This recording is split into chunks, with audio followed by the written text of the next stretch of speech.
Whenever people think about the benefits of getting a PhD, what comes to their mind is that when you graduate, you become a doctor. But that is not the only benefit of getting a PhD. Because I got my PhD in chemical engineering last year, I'm going to be telling you guys the benefits that I got and I'm still getting because I got a PhD. Hey friends, welcome back to my channel. If you have been following my PhD journey series, you will know that recently I made a video telling you guys all the negative ways that getting a PhD has changed my life. And as of when I'm making this video, that video has already gotten over 10,000 views. So let it not be as if I'm telling you guys only the negative and challenging parts of PhD. So I decided that in this video, I'm going to be sharing with you guys all the good ways that getting a PhD has changed my life, all the benefits that I enjoy because I decided to get a PhD.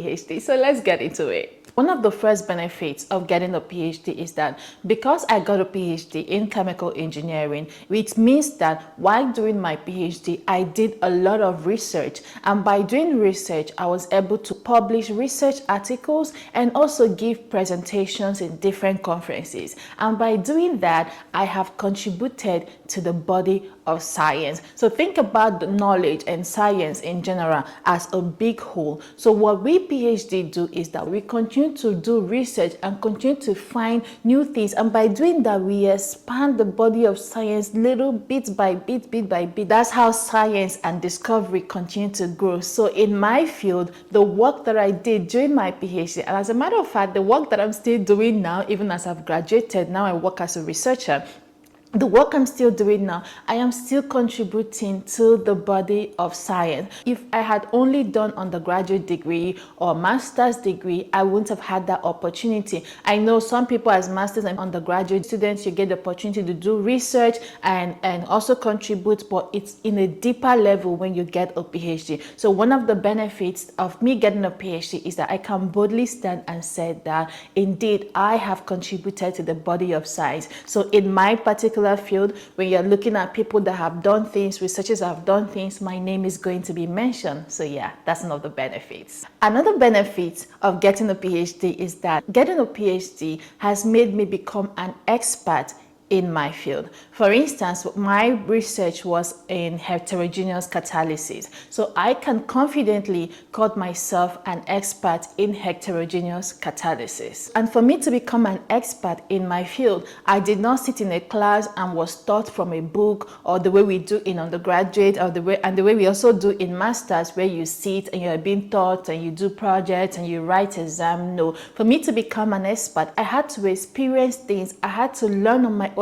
I had to do different experiments, come up with hypotheses, make inferences, failed. If you watched my other video, I talked about failure. I failed many times before I was able to succeed. I just went through a rigorous process that you can never get if you do only a master's or a PhD. So yeah, getting a PhD has made me become an expert in my field. Note that because I got a PhD does not mean that I'm an expert in everything. People always make that mistake and think, oh, you get a PhD, so you're the smartest person in the room, you know everything. That is not true. But the good thing is that because I was able to get a PhD, because I was able to go through that process of becoming an expert in my field, it has put me in a position where I am able to learn anything. Because as a PhD student, you are mostly going to be self-taught. Nobody is going to sit down and be teaching you things. You are going to sit, read, practice, do things and learn things by yourself. So because of that, I am now in a position where I feel like I can literally learn anything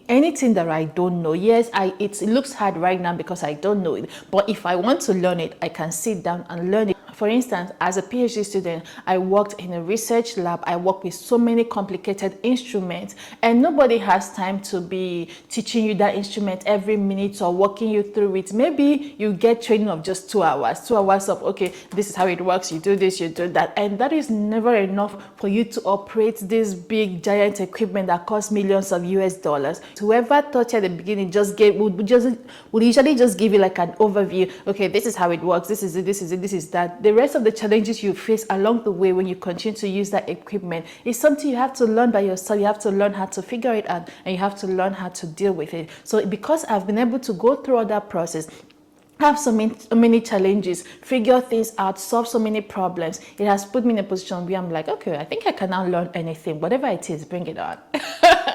Another benefit of getting a PhD is that I have proven to myself that I am capable of doing anything that I set my mind on. PhD is the highest level of academic qualification. Like, it is the highest degree anyone can ever attain. For me to have been able to go through the number of years, the challenges, the struggles, the failed experiments, the insomnia, like I talked about in my other video, the worries, the research, everything, for me to be able to go through that process and get the degree, it has proven to me that anything I set my mind on, I can get it. Just a way of showing myself that I am resourceful, I am resilient, I am capable. Anything I want to do, I can do it. Another benefit of getting a PhD is that getting a PhD and becoming a doctor, even before I became a doctor, while I was still a PhD student, is that it gave me access to rooms and opportunities that a master's degree or an undergraduate degree wouldn't have given me. I mean, I've been in spaces, I've been in rooms that I'll be like, in my mind, I'll be like,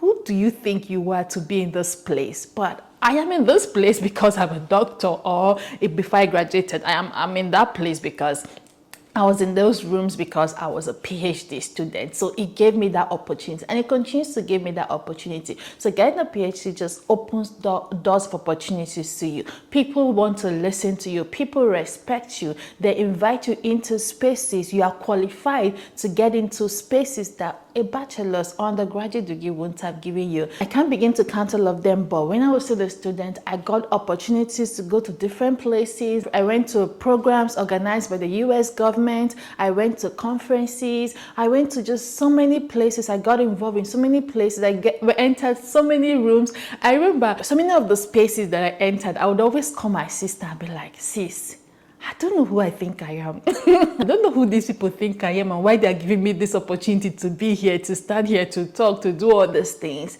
But that's what getting a PhD gives to you. Another benefit of getting a PhD is that it has made me become a better communicator. So as a PhD student, you will do tons and tons of presentation. You will give presentation to your advisor, you will give presentation to your lab mates, that's your research group. Sometimes you also give presentation to your school, your department. You travel and go for conferences and you give presentations to a bigger body. Sometimes you would even travel internationally for conferences or meetings, and you will give presentations. Not only that, you will write, you will publish papers, and in some cases some people publish chapters of books. And you have to be a really good communicator for you to be able to do research for like 1 year, 2, 3 years, or even a few months, and be able to compile all of that and write it in 5, 6, 7 or 8, 9, 10 pages. Or also for you to be able to do years of research and be able to present that research in less than 20 minutes.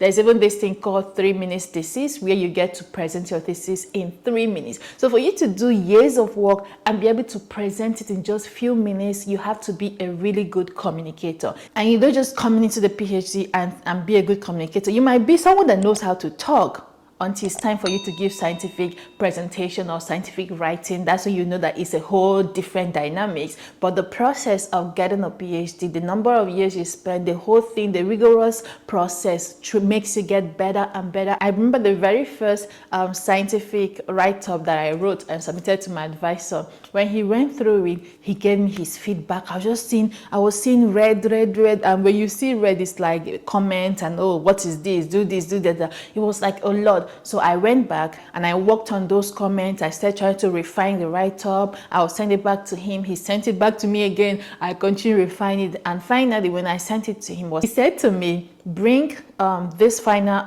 version that you have, and then bring the first one that you sent to me, put it side by side and compare. You will see how far you've come. And I did that. I was like, huh? What was I thinking? Why did I think this first one was okay to submit? That process of going over it over and over again, I realized, okay, this final version is way better. And that was just the first time. So with time, I continued to write reports. I continued, and then I started publishing papers. I remember towards the end of my PhD, I think that was the last conference that I attended, when I wrote my abstract for the conference and I gave it to my advisor, because usually you can't just write things, and at least for my research group, you can't just just write things and go and submit it outside. It has to go through my advisor, because whatever you're putting out there is a representation of him. So he will have to go through it to make sure he approves of what you're submitting. So I remember the last conference I attended, when I wrote the abstract and sent it to him, he just read it and he sent it back to me and said, you can submit it. He did not put any red mark. There was no correction. I was like, really? You think this is okay? It's perfect? You mean I don't need correction? That just shows that I've come a long way to the point that now I can confidently write and submit. At least that's what he thought, and he let me submit. And of course, that abstract was accepted. I went and gave the talk. So yeah, getting a PhD has made me become a better communicator. Another benefit of getting a PhD is that it gave me the opportunity to travel. I said it that way because on a normal day, I love traveling. I love traveling a lot. But then being a PhD student, when I was a PhD student, and even now that I'm done, I get the opportunity to travel in the name of conferences. Like, I remember in 2023, I traveled a lot for conferences. And the beautiful thing about going for conferences is that you only get to present one day, and then you go for a conference that could be 4 days or a whole week. And what I usually would do is, let's say, usually I just always used to have my presentation on the Monday or Tuesday. So I will get there on Sunday evening, and then Monday or Tuesday I'll present. The rest of the day, I will just get to attend the talks and listen to other people. And then in the evening, because they usually will end around 5 or 6, in the evening, I'll go and tour the city. So it gave me the opportunity to travel to different places. And when you're traveling, you're meeting new people. I remember my last conference was in 2023 because I graduated in 2024. In that 2023, I traveled to different states for conferences or one meeting or the other. I remember I traveled to Rhode Island, I traveled to Wyoming, South Dakota, Colorado, Chicago, New Orleans, New Hampshire, like up to 7, or it was maybe more than 7, I probably cannot remember, in 1 year.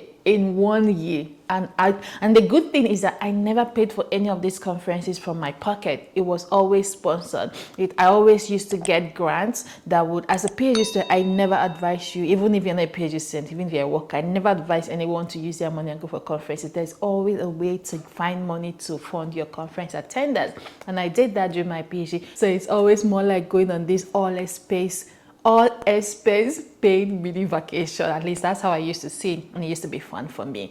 And it wasn't just about the traveling. When you travel, you meet new people, because these conferences will be attended by people from all over the US and from outside the US. I know one that I attended, I had people from France, people from Korea, from Spain, just from different places. It gives you an opportunity to mingle, to make friends, to make connections, to just chat with people. And by chatting with people, you are getting more and more exposed, because now you're seeing how these people behave. For instance, I'll tell you about one conference that I attended. So this conference, I attended a conference, and I got talking to a couple of people, and I found out that one of them was from France, and I had to leave that conference early because of something else. So when my last section that I attended before I would leave, I met some of those new people that I've met, and I was like, oh, I'm leaving. They're like, yeah, you said so. You say you're leaving this afternoon. And then I walked past them, and I met another person, just one this time around. I told him, okay, I'm leaving. He was like, oh, I wish you were staying. The next, this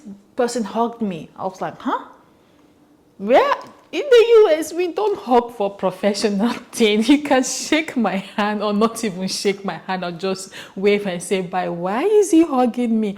And then I remember he's from France. Oh, maybe they are different. Was it France? It was just, I don't remember exactly if it was France, but it wasn't the US. It was like an European country. I was like, oh, maybe that's how they do. They hug in professional setting, because why you hugging me was so weird and awkward. But that's the beautiful thing about traveling. You get to see people, you get to meet people, you get to communicate with people, and just get more and more exposed. Another benefit of getting a PhD, which most of you know, is that after the PhD, you become a doctor. So you have the title doctor attached to your name, which could be important in so many places. But here in the US, nobody PhD, it really calls you doctor.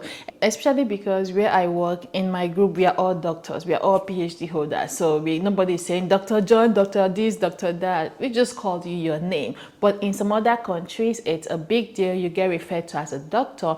I know that because as a Nigerian, I know getting the title doctor is a very big deal in my country. For instance, my dad, since I became a doctor, this man does not call me by my name. He literally calls me doc. Doc, doctor, doc, doc. I wouldn't be surprised if he introduces himself as father of a doctor.